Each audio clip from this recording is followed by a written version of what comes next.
ছাত্র আন্দোলনের চাপে পড়ে সোমবার প্রধানমন্ত্রীর পদ থেকে পদত্যাগ করে দেশ ছাড়লেন শেখ হাসিনা। যার জেরে ভারত বাংলাদেশ সীমান্তে হাই অ্যালার্ট জারি করল বিএসএফ। বাংলাদেশের অস্থির পরিস্থিতির প্রভাব পড়ল মালদার মহদীপুর স্থলবন্দরে। সোমবার সকাল থেকে দুপুর পর্যন্ত বেশ কিছু পণ্যবাহী লরি মহদীপুর স্থলবন্দর হয়ে বাংলাদেশে প্রবেশ করলেও বেলা গড়াতে না গড়াতেই আমদানি রপ্তানি বাণিজ্য পুরোপুরি বন্ধ হয়ে যায়। বাংলাদেশে পণ্য নিয়ে যাওয়া ভারতীয় লরি চালকদের অনেকেই ফিরে আসেন। বাংলাদেশের অস্থির পরিস্থিতির জেরে দু দেশের মধ্যে আমদানি রপ্তানি বাণিজ্য বন্ধ হয়ে যায়, মার খায় বৈদেশিক মুদ্রা আয়। যা টিভি বা মিডিয়ার মারফতে দেখলাম, আমাদের বাংলাদেশের প্রধানমন্ত্রী শেখ হাসিনা উনি আজকে ইস্তফা দিয়েছেন।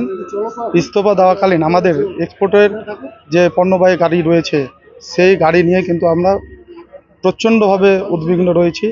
কারণ বাংলাদেশে আমাদের অলরেডি 300 থেকে 350 গাড়ি এক্সপোর্ট হয়ে আছে, তাদের ড্রাইভার খালাসি ওরা ওখানেই আছে। আবার আমাদের ইন্ডিয়াতে পচনশীল কিছু গাড়ি ওই সব গাড়িও আছে।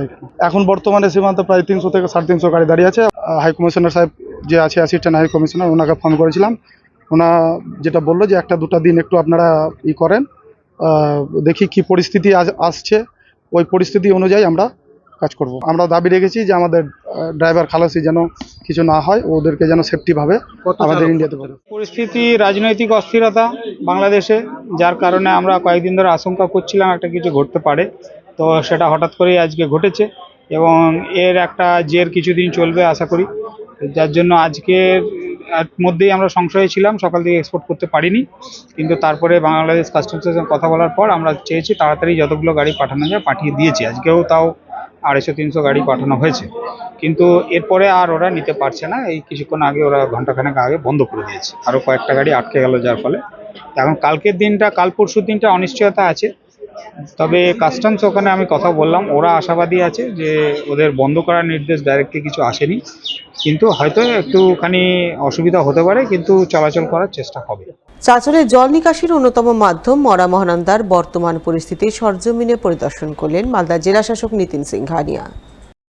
সোমবার তিনি চাঁচলের মহকুমা শাসক সৌভিক মুখোপাধ্যায়, চাঁচল মহকুমার পুলিশ আধিকারিক সোমনাথ সাহা, বিডিও থিল্লে ফুন্টো শেখ সহ অন্যান্য প্রশাসনিক আধিকারিকদের সঙ্গে নিয়ে চাঁচলের মরা মহানন্দা পরিদর্শন করেন।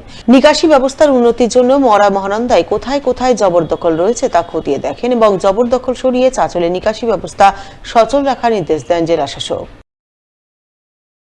আমাদের যে মরা মহানন্দার প্রবলেমটি আছে, সেই মরা মহানন্দার প্রবলেম কিভাবে সলভ করা যায়, চাঁচলের যে ওয়াটার লগিংয়ের একটা প্রবলেম আছে, সেই প্রবলেমগুলোকে কিভাবে সলভ করা যায় সেটা একবার পরিদর্শন করে গেলেন এবং ওনারা সেই অনুযায়ী ইরিগেশন ডিপার্টমেন্ট এবং বিএলআরও সাহেবকেও এবং আমাদেরকেও বিভিন্ন কিছু নির্দেশ দিয়ে গেলেন এবং সেই অনুযায়ী মানে ইরিগেশন ডিপার্টমেন্টকে এটা এস্টিমেট উনি প্রিপেয়ার করতে বললেন। শুধু ইংরেজবাজার পৌরসভায় নয়, রাত্রিকালীন জঞ্জাল সাফাই অভিযান শুরু করেছে পুরাতন মালদা পৌরসভাও। রবিবার রাতে এমনই অভিযানের ছবি নজরে এলো পুরাতন মালদার মঙ্গলবাড়িতে। পুরাতন মালদা পৌরসভার চেয়ারম্যান কার্তিক ঘোষ এদিন সাফাই কর্মীদের নিয়ে মঙ্গলবাড়ি এলাকায় রাত্রিকালীন সাফাই অভিযান চালান। তিনি নিজ হাতে রাস্তায় পড়ে থাকা জঞ্জাল তুলে পৌরসভার জঞ্জাল সাফাইয়ের গাড়িতে তোলেন। সেই সঙ্গে তিনি ব্যবসায়ীদের যত্রতত্র নোংরা আবর্জনা ফেলতে বারণ করেন। আবর্জনা নির্দিষ্ট পাত্রে জমা রাখার আবেদন জানান, যাতে রাত্রিকালীন সাফাই অভিযানের সময় সাফাই কর্মীরা সেই আবর্জনা তুলে ফেলে শহরকে সাফ সুতরো করতে পারেন। আমাদের রাজ্যের মুখ্যমন্ত্রী, আমাদের প্রিয় মুখ্যমন্ত্রী মমতা বন্দ্যোপাধ্যায় নির্দেশ দিয়েছেন যে বিভিন্ন রকম যে নিজেদের এলাকায় যে স্টলগুলো রয়েছে, হকার ভাইরা রয়েছে, প্রতিদিন তারা হকার ভাইরা ফুটপাতে দাঁড়িয়ে এবং ব্যবসাটা করে এবং তারা আমরা দেখেছি বর্জ্যটা রেখে দেয়, নোংরা আবর্জনাটা রেখে দেয় পাশে। আমরা সেই জায়গা থেকে দাঁড়িয়ে তাদের যে নোংরাগুলো আছে, যে দোকানের যে নোংরাগুলো আছে, স্টলের যে নোংরাগুলো আছে, নোংরা আবর্জনাগুলো, সেগুলো আমাদের যে নাইট সার্ভিস, সেই নাইট সার্ভিসের মাধ্যমে আমরা আমাদের সুইপাররা থাকবে, সুপারভাইজার থাকবে এবং তারা সেখান থেকে কালেক্ট করে নিয়ে সেগ্রিগেশন করে বিভিন্ন ডাম্পিং জায়গাতে পাঠাবে। আমরা চাই যে আমাদের মূল উদ্দেশ্য, আমাদের রাজ্যের মুখ্যমন্ত্রীর মূল উদ্দেশ্য হচ্ছে যে এলাকাকে পরিষ্কার রাখা এবং সেই জায়গা থেকে দাঁড়িয়ে আমরা নাইট সার্ভিস আমরা চালু করেছি।